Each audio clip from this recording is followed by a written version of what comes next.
Good morning सभी को। सुबह का नमस्कार भाई। कौन है पट्टी में तेरा भाई? अभी एक बेहुदा क्वेश्चन बहुत तगड़ा पूछा जाता है। वाला मिले। क्वेश्चन ये है कि सर मुझे अपनी बेस्ट स्ट्रेटजी बता दो। जैसे पता चला कि आपके गांव बगल में आपके सीनियर बैच में किसी ने कोई अच्छा एग्जाम निकाल लिया, हाईएस्ट चार निकाल तीन लिया, बोतल क्या सीनियर करेगा निकाल यार? लिया, दो बोतल ले ले। आपकी स्ट्रेटजी क्या रही? आपने कैसे पढ़ा? आप जीएस कहाँ से पढ़ते थे? आपका टाइम टेबल क्या था? ठीक है, तो सब दुनिया भर की बकवास मिलेंगे बातें। मिलेंगे भाई एक लाइन में लोग ये पूछना चाहते हैं कि बेस्ट स्ट्रेटजी क्या है। तो मैं बता दूं भाई, किसी भी एग्जाम निकालने की कोई बेस्ट स्ट्रेटजी नहीं है, और ना ही कोई आपको अपनी बेस्ट स्ट्रेटजी बता के आपको आपका एग्जाम निकलवा देगा। हाँ, अगर मेरे हिसाब से अगर कोई बेस्ट स्ट्रेटजी है तो वो आप हैं, क्योंकि अपने आप का जो आकलन आप जो कर लेंगे वो कोई नहीं कर पाएगा, क्योंकि आप जानते हैं कि आप कहाँ कमज़ोर हैं और कहाँ पे मजबूत हैं। आपको पता है कि आपके मैथ के क्वेश्चन कितने निकल रहे हैं, तो क्यों नहीं मैथ के क्वेश्चन बन पा रहे हैं, कौन कौन से टॉपिक आपके खराब है या जो समझ में नहीं आता। जीएस का कौन सा पोर्सन आपसे छूट जाता है, उल्टी के अनुच्छेद आपको आते हैं या आप पढ़ते हैं लेकिन निकल जाता है दिमाग से। वहीं रीजनिंग में कौन सा टॉपिक आपका स्ट्रॉन्ग नहीं है, या इंग्लिश में स्कोर क्यों नहीं हो पा रहा है। तो इन सबों का अगर आकलन आप करोगे तो आप अपना आकलन बेस्ट करोगे, और उससे एक स्ट्रेटजी निकल के आएगी कि जो ये मेरा टॉपिक है इससे मेरे क्वेश्चन नहीं बन पा रहे हैं तो इस पर फोकस करना है।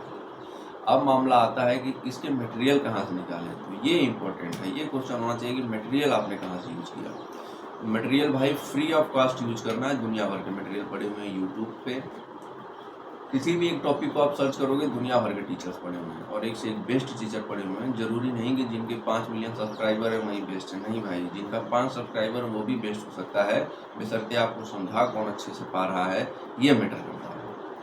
अब आता है, क्योंकि अब एग्जाम्स में मैथ और रीजनिंग के क्वेश्चन जो है मैं देख रहा हूँ सभी लड़के कर ले रहे हैं, क्योंकि पहले यही जो दो मैथ और रीजनिंग क्या था, यही स्कोरिंग सब्जेक्ट थे, इन्हीं की वजह से सिलेक्शन होता था। जीएस में ना भी नंबर आए तो भी कम नंबर पे मेरिट बन जाती थी, काम हो जाता था। लेकिन अब चूँकि सीबीएसई बोर्ड का स्टैंडर्ड है, लोगों ने मेहनत करना चालू किया, कोचिंग्स वगैरह, तो मैथ सबकी सही हो गई है। लमसम मैं जान रहा हूँ मैथ में लोग 20 क्वेश्चन में 18-19 निकाल ही ले रहे हैं। अब मामला फंस रहा है जीएस का। मेरा एक दोस्त जो है वो रेलवे में नहीं हो पाया, उसका पेट नहीं निकल पाया, उसके बाद अभी वो बिहार दरोगा के चक्कर में पड़ा है। तो मेरे को बोला जीएस के लिए क्या करूँ, कौन से टीचर को देखूँ, कौन सी बढ़िया वीडियो होगी। तो मैं मेरे हिसाब से भाई जीएस के लिए कम खर्च में सबसे बेस्ट आपको 142 143 या 200 रुपये में ये बुक, ये जो लुसेंट की नीली वाली बुक आती है, ये वाली, ये जो बुक है नीली वाली, ये बुक सबसे इम्पोर्टेंट है, मस्त है। इसके टॉपिक्स को आप देखिए और इसके टॉपिक्स को एक बार पढ़ जाइए। देखिए ये तो बात है कि कोई भी कितना भी टैलेंटेड क्यों ना रट तो नहीं पाएगा, लेकिन एक ओवरऑल आइडिया जरूर लग जाएगा कि हाँ ये टॉपिक्स मैंने पढ़ा था। एक सोर्स ये हो गया। दूसरा ये यूट्यूब का सोर्स, यूट्यूब का सहारा कब लेना है, क्योंकि इसकी जो लैंग्वेज है थोड़ी टफ है। जैसे आप साइंस वगैरह पढ़ोगे और आपने पहले साइंस में नहीं पढ़ रखा है तो आपको थोड़ी समझने में आसानी नहीं होगी, तो उसके वीडियो देख लेने हैं।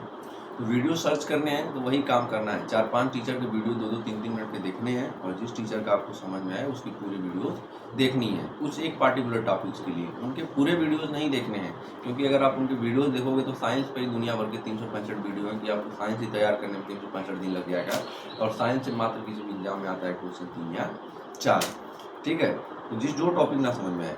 और तीसरा जो सबसे मोस्ट इंपॉर्टेंट सोर्स है भाई, वो टेस्ट सीरीज का एक्सप्लेनेशन पार्ट बहुत ज़्यादा इंपॉर्टेंट है, बहुत ही ज़्यादा। और मैं तो फर्स्ट प्रेफरेंस पे इसको रखता हूँ, लुसेंट के बाद टेस्ट सीरीज का एक्सप्लेनेशन पार्ट। मैं क्या करता था, जैसे मैंने टेस्ट सीरीज के टेस्ट अटेंड किए, जब मैं सोल्यूशन देखता था, बाकी टेस्ट सीरीज में क्या है नहीं पता, पर मैं टेक्स्ट बुक का बता रहा हूँ।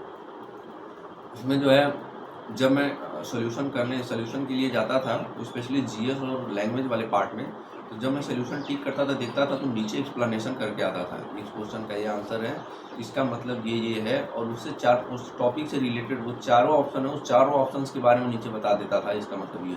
और मैं वहीं से नोट डाउन कर लेता था, और वहाँ से जो जीएस तैयार हुआ, इतना स्ट्रॉन्ग जीएस तैयार हुआ कि 20 क्वेश्चन के जीएस में आराम से 15-17 क्वेश्चन, 16 क्वेश्चन बन जाते थे। बच जाता था तो ये करंट अफेयर्स के क्वेश्चन, देखो ये इतना अब्रॉड टॉपिक है कि डेली अब तो करंट अफेयर्स की सीरीज चल रही है यूट्यूब पे, लेकिन अगर वो करंट अफेयर्स सीरीज आपको पढ़ना है और आप पढ़ोगे तो करंट अफेयर ही तैयार कर पाओगे, वो उससे आपको ज़्यादा 2 या 3 मार्क्स आएंगे। हमको क्या है, नंबर गेन करना है, हमको जो है रिसर्चर नहीं बनना, ठीक ना। और भाई बेस्ट स्ट्रेटजी किसी की नहीं, बेस्ट स्ट्रेटजी आपकी है। आप अपनी कमजोरी को देख के अपनी स्ट्रेटजी बनाइए कि किस सब्जेक्ट को मुझे ज़्यादा फोकस करने की ज़रूरत है, यदि आप भी भविष्य में गवर्नमेंट जॉब चाहते हैं तो।